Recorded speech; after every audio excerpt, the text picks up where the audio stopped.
我们先来准备一把瑶柱，用清水浸泡半个小时。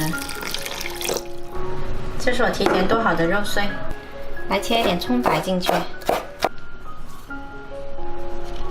加一小勺盐，少许胡椒粉，半勺淀粉，再来一点食用油，然后把它们充分搅拌均匀。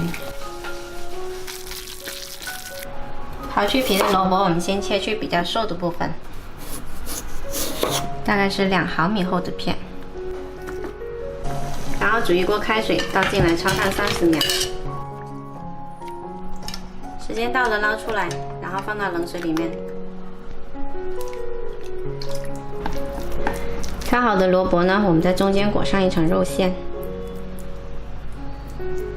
就这样子卷起来就可以了。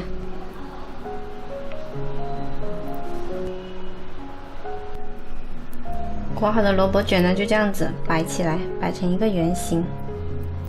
还剩下的肉馅呢，放在中间，把它整好形。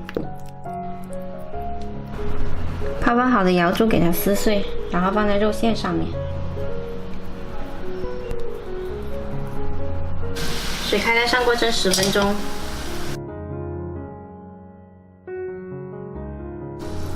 好了，蒸熟了。这样蒸出来也不会有很多水的。这个是我刚刚用泡瑶柱的水调出来的芡汁，我们把它淋到这个萝卜上面，瑶柱上面也淋一点，再来点葱花点缀一下。